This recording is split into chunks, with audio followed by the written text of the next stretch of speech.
Welcome to beautiful Toraja.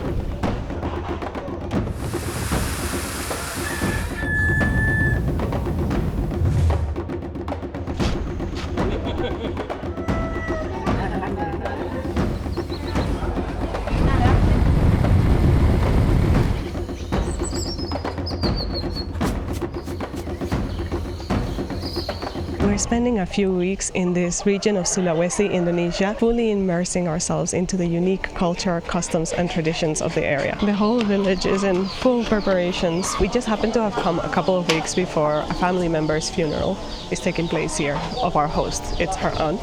And they're doing all the preparations, sometimes for months they take care of preparations, and it's because they have to host a lot of people on the main days of the funerals. So they create all these temporary structures where people sit in different sections depending on their level of society and their relationship to the family. And yeah, everyone has to have a place. So this is so impressive to see. If you notice, this structure is just floating because this village is on a little hill. All the houses are at the top. There's not a lot of public space that can be used to create the structures. So they just went off the hill with these bamboos and built this massive sitting area, which they're decorating now. I don't know why. I wouldn't want to sit at the back, even though I'm sure they've done a great job because they're master builders. But yeah, if you look at it, it's so impressive. And they're decorating everything. It's so intricate. It's so much work. We're lucky to be here quite a bit in advance so we can see how it slowly builds up. Because they do have to also feed a lot of people, the family is preparing a lot in advance, different cookies, food, etc. So right now we're gonna go see how they're making cookies. By the way, if you're questioning why the mood is not super somber, it's because the funeral is actually of a woman that died a year ago. So I think a lot of mourning has already happened, and when the funeral comes, it's quite a happy celebration. We've seen other people online talk about how Toraja funerals are not sad affairs, but I think it really depends on the length of time that has passed since the person passed away and the funeral happens. For example, a couple of days ago we went to a funeral of a woman that just passed away, and I can guarantee you there was a lot of crying. It was really sad. It was sad to see. And I was like, we're gonna go inside. Selamat siang. Wow!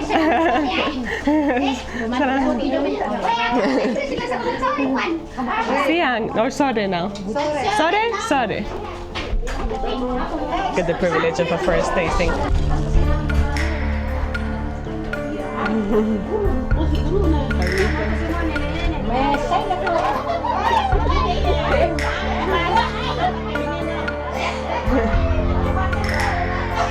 Oh, genting.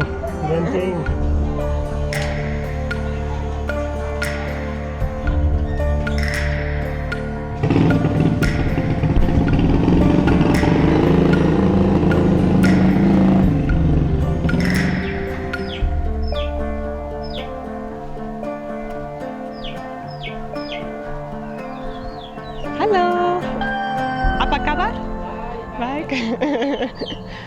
It's one piece of wood. Wow! How big was that tree? That was It's a big tree. It's like 1 meter 40. Sit. Terima kasih. Wow. This is a more than 100-year-old example of the grain houses that they have in the village in front of the main houses.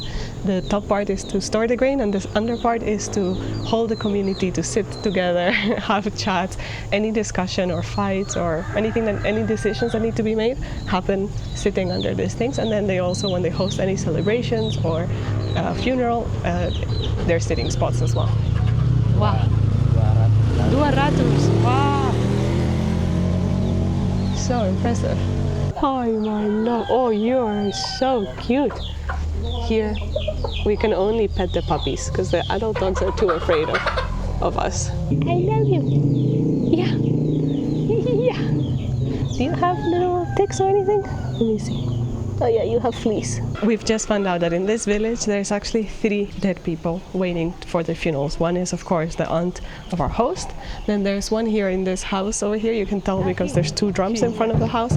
Whenever they install the 2 drums is that there's going to be a funeral because you have to play the drums to welcome the visitors. And apparently there's also a 3rd person in the house up there that we haven't seen yet that is also waiting for the funeral. We still have to find out what the relations are and when the funerals will take place.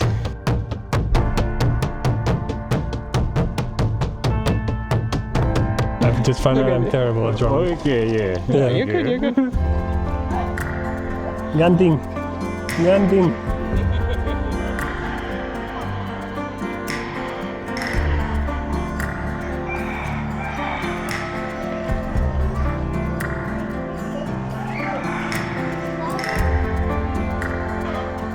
This clearly is the shop of the village.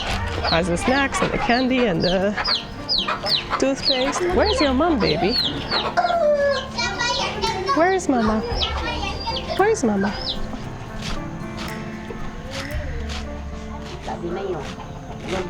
For Bobby? Bobby. Bobby. The village is on a little hill, like I said before, but you can see it here. All the houses are up to my right, and then down, oh, views to the paddy fields, to the rice fields. So cool. Do you think this is the only way to access this part of the village? I guess. They're really up here. Ade? Ade. Grandma? Grandma. Grandma is there. So again, you can tell that there's a person that has passed away and the funeral has to happen because the drums are in front of the house. Terima kasih. Sorry. Okay. Anyway. Ade. Ade. Ade. Anyway. Oh. So grandma's gonna be buried in 7 months. So she's gonna be here for 7 months, and then the whole ceremony is, and then she goes to her grave. I don't know how they do it here, but they keep their bodies, some of them for years. And the reason for that is that if they're preparing for an elaborate funeral, these funerals can cost so much money. So they need a long time, not only for the preparations themselves, but to save up to get the money necessary to be able to afford them. This place is just it's magical, so pretty. It's like a fairy tale, no? And we've ended up here completely by chance. Like our host, Mama Danti, just said one day, well, no, actually the day after we arrived, she was like, do you want to come to my village? I need to go. And we're like, yeah, sure, thinking it was going to be, I don't know, nothing special. And then we walked here and we're like, this is from a fairy tale. The little hill with the beautiful Tongkonan houses, just stunning. And there's absolutely no one that comes here. We're really lucky, really lucky.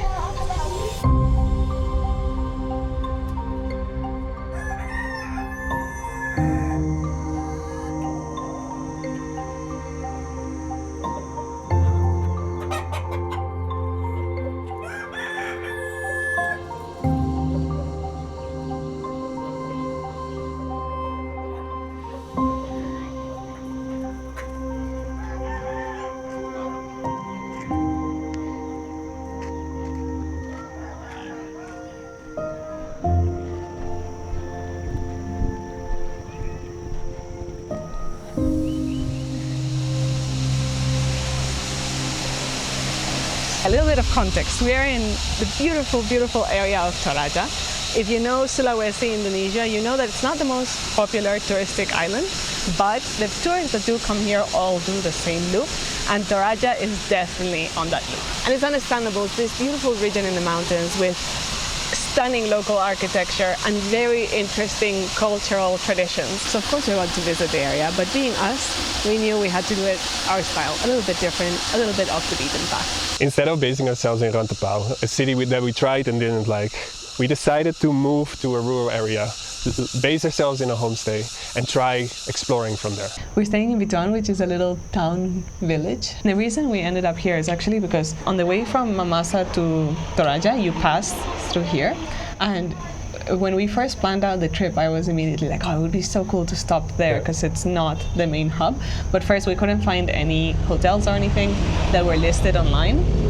And then I also needed to go to the hospital, to the doctor. So we decided to go to Rantepao and then see from there. But whilst driving through here, we were really like, oh, this is exciting. Also because at that time when we drove through it, the market day was there and it was like hip and happening right here. It's like it was so busy, and we drove through it and then we saw all the traditional houses on all sides of the roads and we're like, this area is stunning. This is it. Yeah. And then once we were in Rantepao and we were not liking it as much. It's a bit too busy. Too many guides, too many tourists. We were thinking, oh, let's just leave our bags here and rent a scooter and travel around for a few days. I had the thought of the impact that tourism has when a place becomes popular. It tends to be all to the same spots, and then that also means that all the resources go to the same people. There's something about that we were kind of questioning, and we thought, well, why don't we try go back to Bituan and see if we find a place to stay and see if we can explore from there, because then already we're out of the tourist loop, we're supporting different people, and that should be more interesting. Okay, fortified. Yeah, wait. I still don't understand how this works. Like, look. 7 plus a fridge. I Shafri. Yeah, good. And Good. The fridge is right here. I can all fit. Like, Plus all our bags, plus 4 chickens. plus 4 I chickens. don't know where they are. It's so pretty, but you cannot see it at all.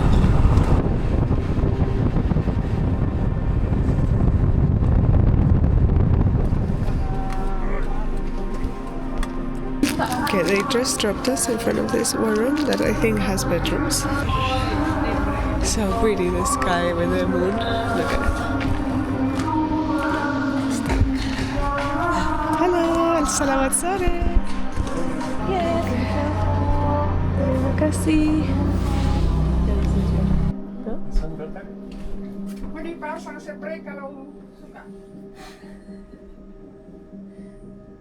Hello, malam.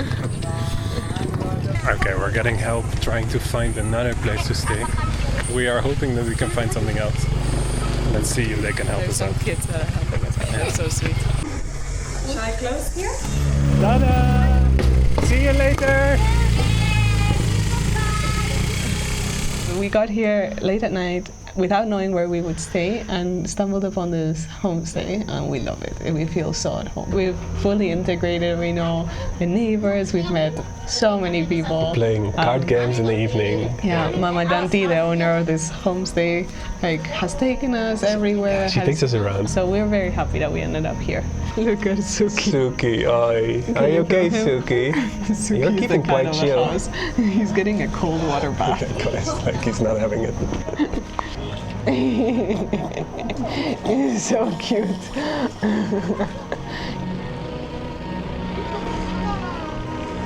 Is this the tradition you always before from mother? It's nice you have options. But 4 from the same from your mom. Okay, that is different. Okay, I didn't expect that.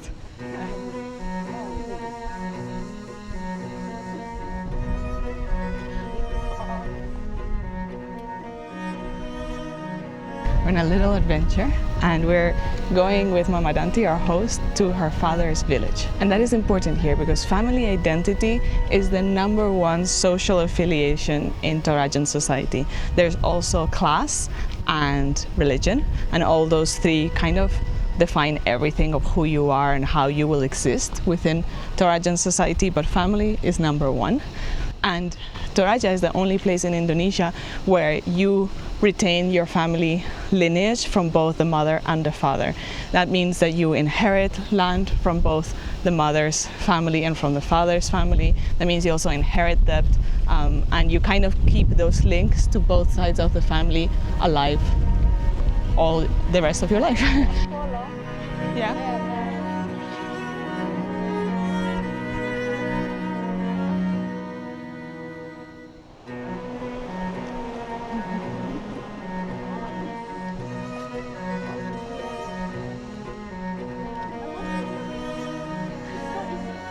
This is such a beautiful area. Yeah, it's crazy. Oh my goodness.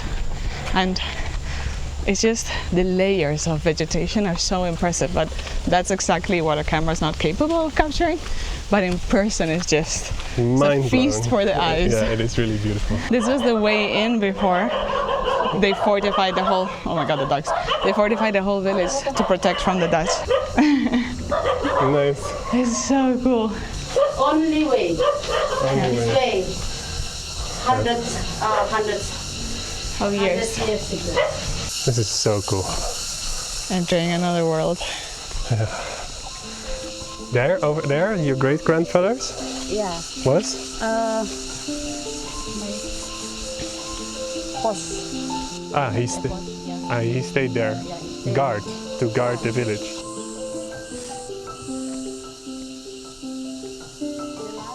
Hi, baby. Hi, my love. Oh, it's okay. I'm not gonna hurt you, I promise. Jeez. Okay, I'll go away. Just. Okay, you wanna take photo? Where? You wanna take photo? Nenek. Nenek? Nenek. Nenek foto. Nenek foto. Oke, terima kasih.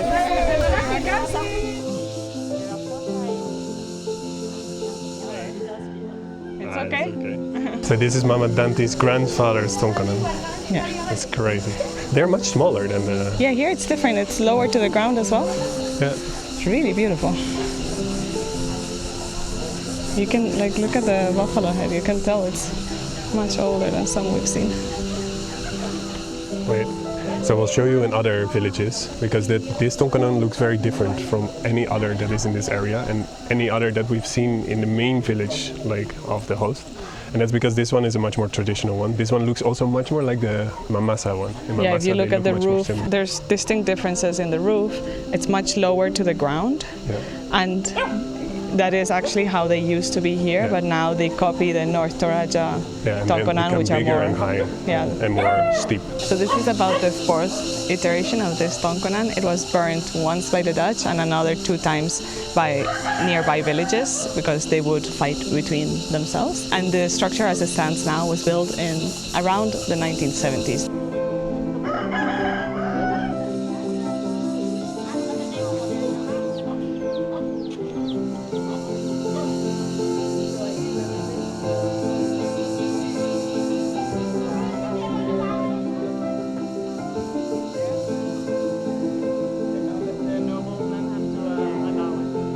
This old alang is almost 300 years old, and it's called alang susu. No, alang susu. Susu, yeah, small.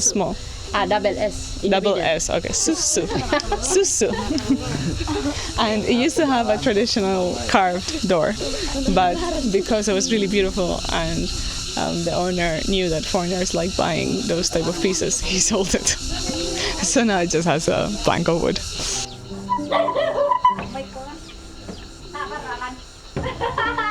Empty. Empty. No party. No party.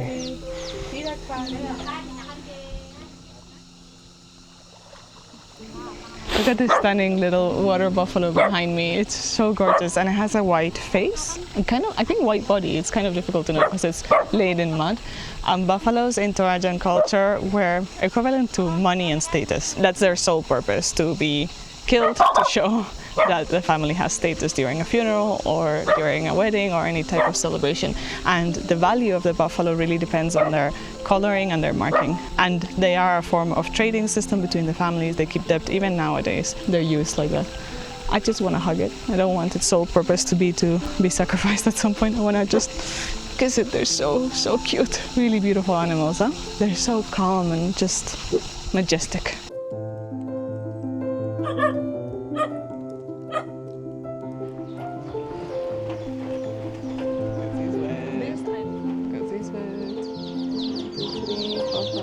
I cannot count. 11 babies.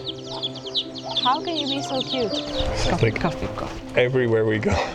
Drank so much coffee this past weeks. We never drink coffee normally, never, except for in Mamasa and Toraja. I think we'll always be spoiled as well by coffee, no? Like the coffee here is so good that now we're gonna go somewhere else. It's just not gonna be the same anymore. No point in drinking it. No. The filming and holding is straight. I did really well. Yeah, you did. It's almost spilled over.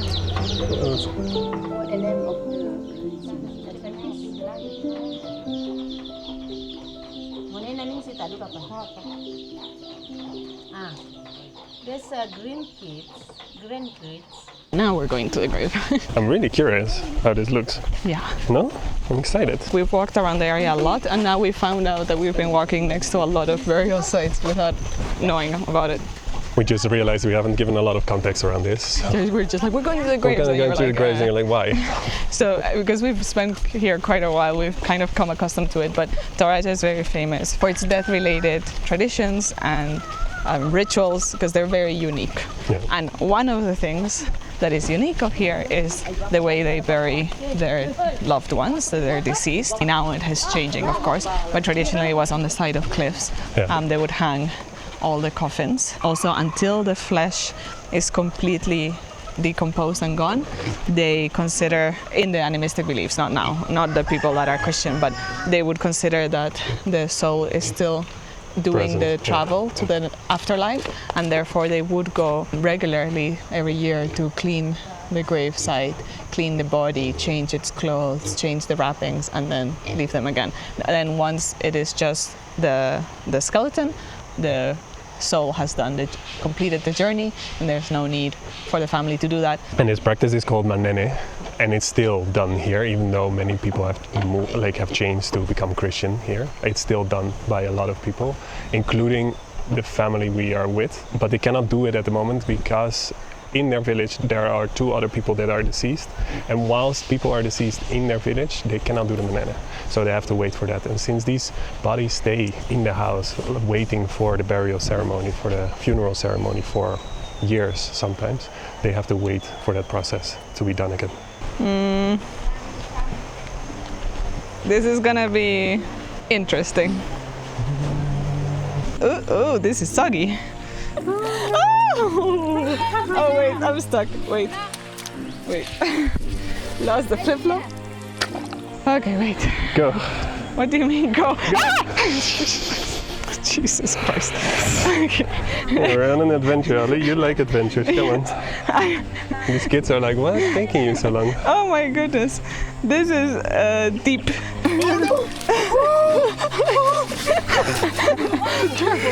Careful with the camera.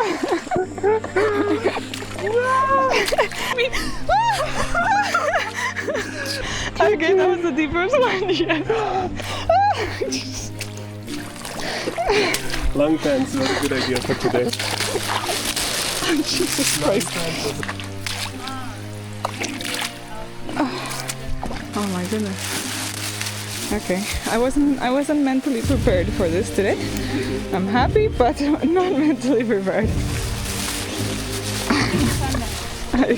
Okay, I'll put on this useless shoe contraption. Take this, and I will. Okay, so you said it goes down half a meter? Yeah, just don't step on it.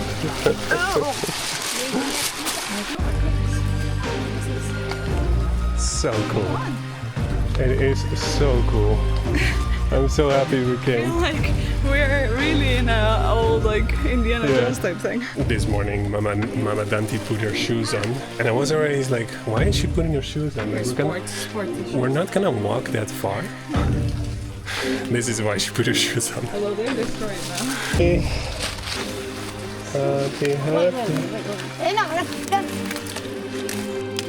I really feel like we're in the rainforest now. Like the paddy field is right there. Really, we haven't gone much further than 50 meters. The vegetation changes drastically. It's just so beautiful. This I think is how it was all before, which Yeah. is stunning.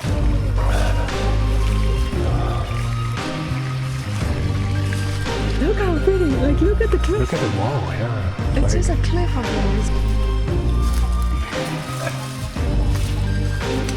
Oh, the camera doesn't capture it. Okay, anyway, it's so beautiful and so layered.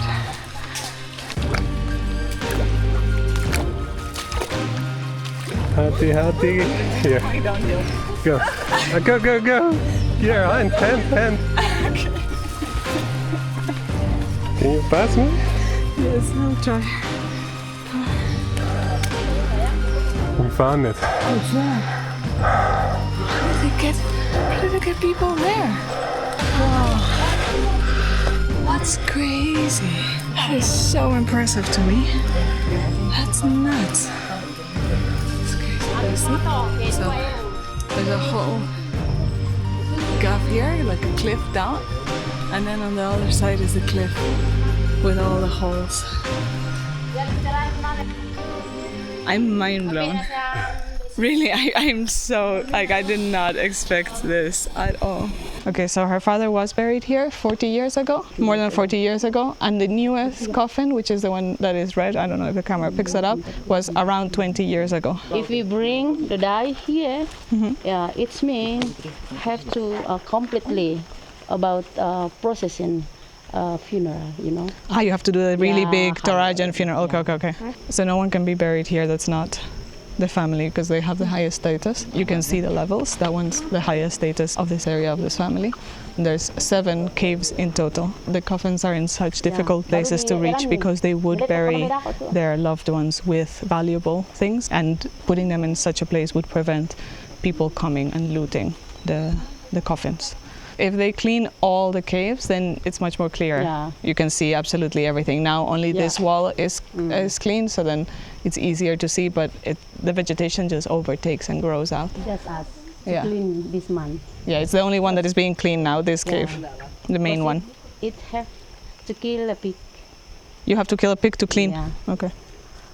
And you have to you have to kill a chicken as well? I like it's like you have to Offer offer the blood. the blood of the pig. Ah, okay. And this is only for if only family members come to this, no? Yeah, The close family. it's there. Yeah. It's different, but just our family too. But over there for the hikers, Yeah. Reserved. Yeah. Not all. But when you do the ceremony of cleaning everything, only family members come, no? It's Yeah, not yeah. a big ceremony, it's small. No. Yeah. Not big ceremony. Just kill the buffalo or pig. Buffalo or pig. Yeah. Okay.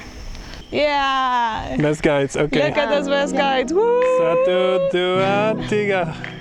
Oh, terima kasih. The best guides! They're really good guides. They took us through the whole jungle. They're so impressive as well. Yeah, they're little ants just crawling up this hill. The beauty of this place is just cannot capture it, and also cannot capture how adventurous this hike has been. It just ripped my pants and my crotch in half, so these pants are done. Oh my god. You can fall down over there. No thank Fall you. down over there. No thank you. Falling down the cliff.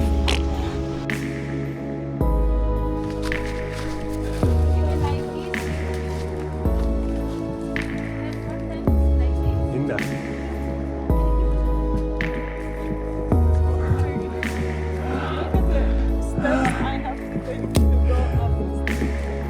We made it back into civilization. Are you okay? That was fun.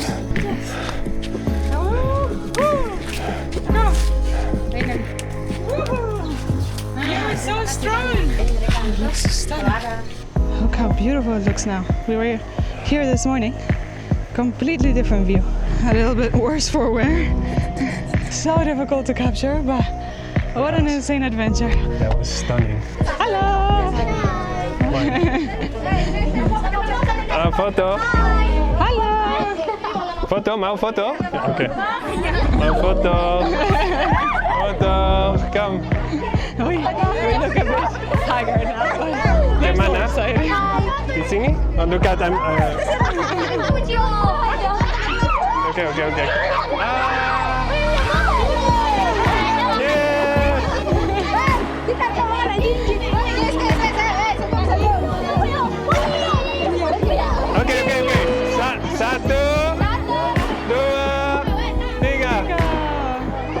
Oh. Lagi.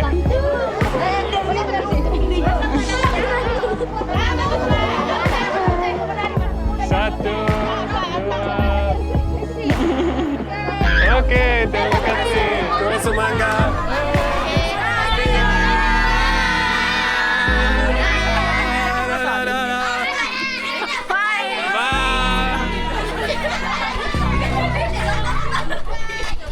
Okay, going on another little adventure. This time we're being driven by an ojek, like a random, and Mama Dante. We put our helmets on because Ali has already fallen. She has gone pretty hard on her Yeah, face. local picked me up and dropped me off a cliff. Yeah, it could have been much worse. Yeah. So I'm a bit on edge.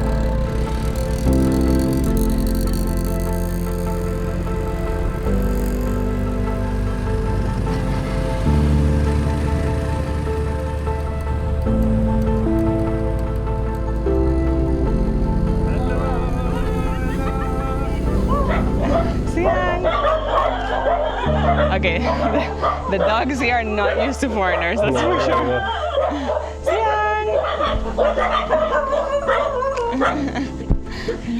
So here's also the traditional houses, how they used to all be, and then they changed them to North Toraja style. Wow, Indah. Yeah, again, because it's the traditional structure, it's more low to the ground, more like the mamasa houses, less high up. The roof just looks different. I don't know, the awning is different. But this one is the traditional roofs that is not with tin, but with like shingles of what type this is a shingle one? Yeah. Oh my God, I didn't even realize it. Yeah, it's really cool. This roof we haven't seen before. We've seen it in photos, but we haven't seen it in person. And sometimes it also has like a lot of vegetation that has grown on it. Really beautiful. But of course they change them now to tin because it's much more convenient. It's just so amazing that you can just walk in any like Village, and it's just a beautiful house. You know, Yeah. it's like a museum. No, it's this area because you think it would be only certain spots that you can go see this type of traditional homes, but no, they're everywhere. They're scattered everywhere. It's pretty impressive. What you should know about Tongkonans is that they're really they're the center of the family, but also it doesn't mean you only have one. Like Mama Danti has 10 family Tongkonans that she sees as her own. The family will share anything that has to do with the Tongkonan, as in like cost, etc., depending also if there's someone living there or not. And then they are the center for any type of festivity. So anything that happens, you go back together to the Tongkonan, like a funeral, a wedding, whatever you're celebrating. It is the point of reference, let's say. The dog is annoying me.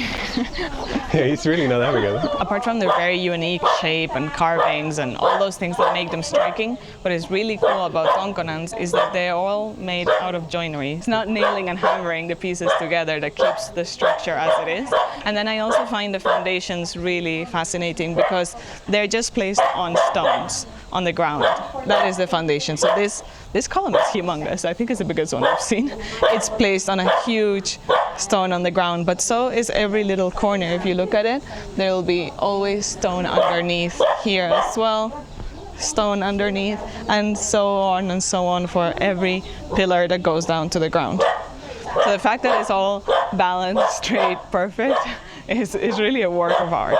And then at the front there's always the buffalo, and then very often, depending on how high rank the family home is, there'll be all the buffalo heads lined up as well. Like this one has 4 rows of buffalo heads. So a lot of buffaloes have died with this family's celebrations. Did you hear that? This building is 300 years old. Normally they have gone through multiple iterations because it burns or something happens and then they rebuild it. That's also normal if the house is decaying too much. Decaying? I don't know, I cannot come up with a word. They rebuild it, but this one, they have it. It's 300 years old, original structure. And it says something about like their craftsmanship because this normally starts rotting a lot, and here it doesn't. Oh, it's amazing. It's because this area, it rains quite a bit. It's not like it's a super dry area where the wood is not subjected to the elements. So impressive. And then next to it, you'll see one that is not carved out. And that's because something that's really prominent in Torajan society is the class system. Originally, it used to be the noble class, the commoners, and then the slaves. All the high family noble classes of Toraja owned slaves. This is a little bit of a history lesson. The Dutch were originally not interested in the Toraja region because it was not prime agricultural activity land. So during the colonization, they mostly left this area kind of to be on its own. And because it's really in the mountains, Torajans were quite secluded from the outside world, let's say. They also didn't have an identity as Torajans until outsiders started coming in, because for them the division was really in family structures, family clans, which would stick to a village. A village would be an extended family. Yeah, the Dutch were not really interested, and then at one point they decided that they would be interested, but only to spread Christianity, because the majority of the country was Muslim. Muslim and was becoming more and more Muslim, and they wanted to grow Christianity, so they decided to come here to the area. But at first, Torajans really opposed the Dutch because the Dutch abolished slavery. That's one of the first moves they did. They abolished slavery and they instated a tax system that suddenly made all these really wealthy, noble families that owned everything and had all the wealth lose a lot of money. So they opposed the Dutch, they fought a lot, they therefore kind of opposed Christianity as well. And in the 1950s, only 10% of the population of Toraja was Christian. So there's been a huge growth in Christianity. Now it's around 90%, I think, if I'm not mistaken. If not, I'll put the facts here. I forget the numbers. That's all to say that the class system is still super prominent today. Obviously, there's no slaves, but they have three very distinct classes, which for them are like the noble people, the top tier, then there's the middle tier, and then there's the lower class. And it used to affect a lot of what was possible for the person in each tier, but it still does. So the houses, what type of house you can have, the decorations you can do, the ceremonies you can do, is all dependent on your class. Where you sit in a village, who you say hi to, like it is all really dependent on class. And as a foreigner, as an outsider, you normally are not very aware and you don't see it. We've read about Toraja before and we've seen videos of Toraja and no one talks about it, but when you spend time here, it becomes very apparent because they're all like, they look at a person and they're like, that person's high class, you have to go like show your respect, or that person's lower class, don't bother, etc., etc. Even in the sarongs, no? Because I bought a sarong that has gold. Yeah, in the sarongs, in the what you can wear, like for the funeral that you'll see next video, we went to buy clothes to be respectful, and then Warner's sarong has like a little line of gold, and he was only allowed to wear it because our host is from a noble class, higher class, and she kind of, because we're going with her, that's perfectly fine, we can wear it. We've kind of been upgraded, also because we're white, let's be honest. Normally tourists get kind of the premium treatment, but not everyone can wear that sarong because, especially traditionally, gold and bronze were absolutely not allowed for anyone that was not noble, and they kind of still stick to those hierarchies. That is all to say, you can see a completely different house next to it in the sense that it's the same type of structure, but it's not carved whatsoever, has no decorations, and that is already denoting a difference in class. Within the higher classes that you are allowed to have Tongkonans, so because slaves and middle class could not have a Tongkonan, they had wooden structures, but they just couldn't look like this.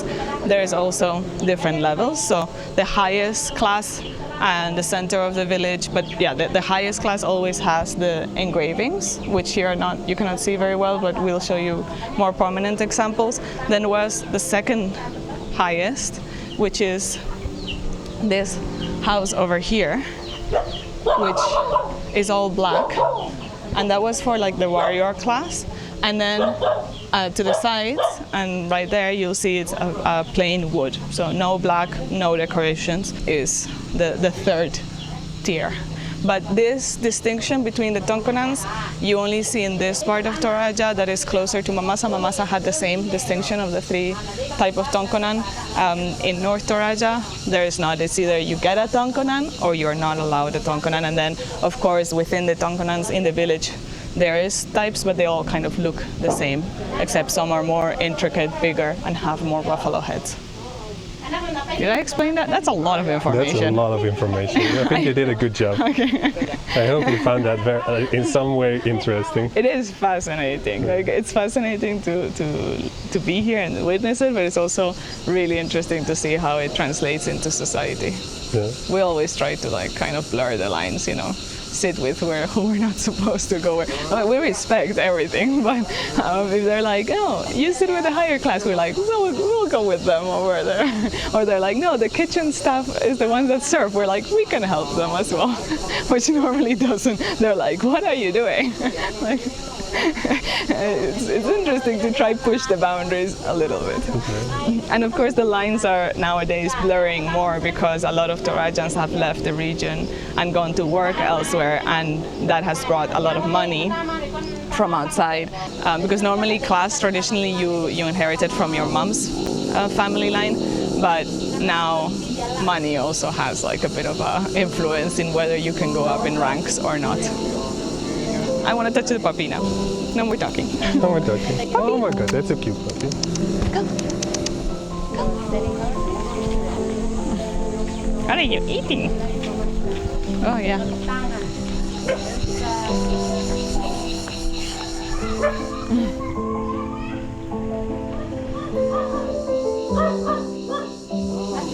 The little structure next to the house is the kitchen. So many Tongkonan now are either not lived in and only used for celebrations or have additions to them to make life more comfortable. The small alang susus are actually the higher class, which is counterintuitive. You'd think the bigger alangs would be more higher class, but no, the alang susus are.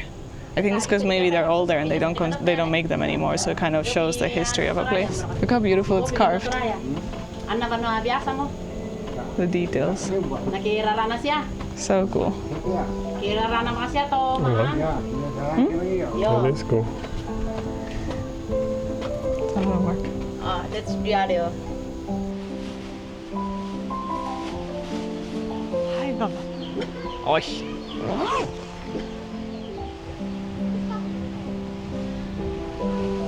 Smoke? How do you say smoke?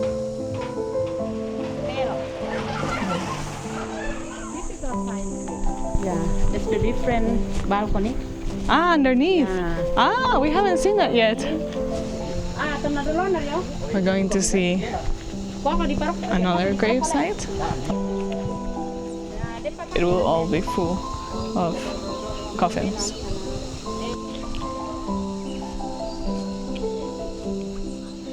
This is really old, it's crumbling. Like the wood is disintegrating. The people that don't want to or cannot afford the amount of buffalo sacrifices needed to go into the higher level status structure, they bury outside.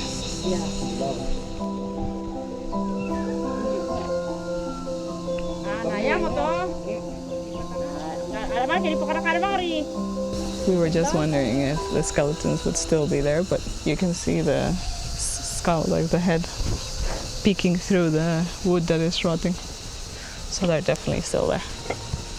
The old remains.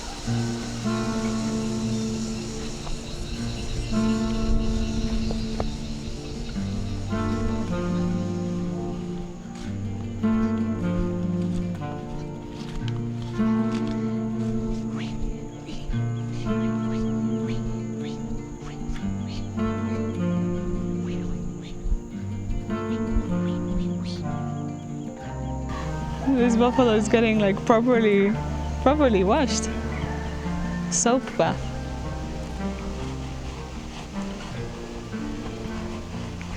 That's cute.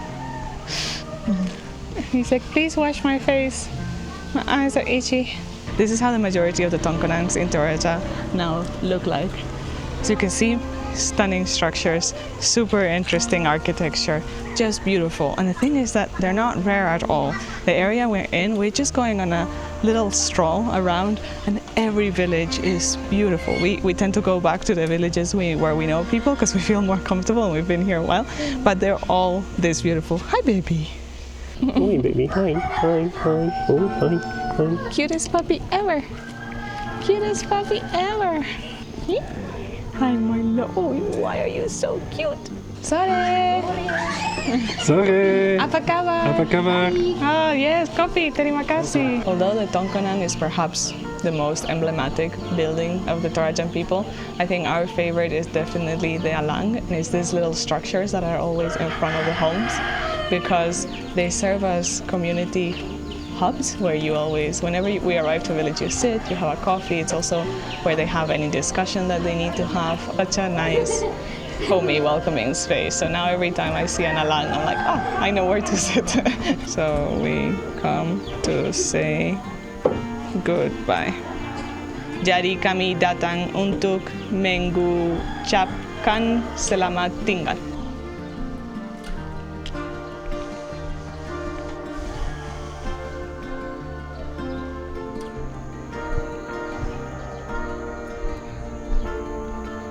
We've been so lucky with the area we've ended up in. There's so much beauty here. But apart from everything we've captured, the best part of being here has been the little moments of playing cards, making friends, being welcomed to drink coffee, going to the market, cooking together. It has just been really, really a beautiful experience. And we can't wait to share with you in the next video what we got up to the majority of the time. If you ever plan on visiting this region, you will quickly figure out that Toraja is famous for its unique relationship to death and its really extravagant funerals. These ceremonies have been quite extensively documented, and there's not a tourist that comes to this area and not try to attend one of them. Knowing this, we knew we had to do our own research as to the ethics of attending what is essentially a stranger's funeral and how the locals actually felt about it. And from what we can gather, it seems like the people here are fine with strangers going to their families' funerals, taking photos, etc., because they see it as a form of showing respect for that person. In fact, the moment you get to Rantepao, you'll meet plenty of guides that have a whole schedule of different ceremonies that are taking place in the nearby villages and that are more than happy to take you along. We, however, thought about it and decided that we did not feel comfortable hiring a guide and just showing up to what is essentially a really, really important occasion without any prior connection to that community or family. So the decision was made. We were not going to hunt down funerals like most tourists that come to this area do, and instead we were going to focus on going to the more rural parts of Toraja and really try live normal life, get integrated into the community like we like doing. But life had different plans. As soon as we got here to Bituang, our host, who is so lovely, immediately started integrating us into the community, and because funerals are such a big part of community life here, it meant that instantly, on day one of being here, we were already going to a funeral-related ceremony. It was for the preparation of a funeral that's going to take place in a couple of months' time, but still, we were suddenly thrown into something that we did not expect whatsoever.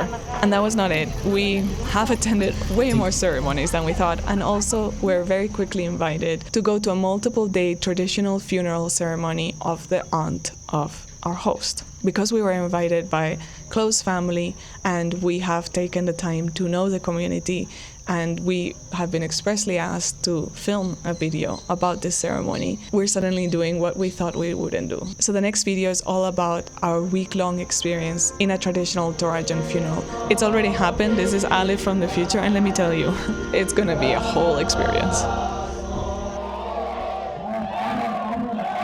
Thank you so much for watching. Thank you for supporting us. And see you next time. Bye. Ciao.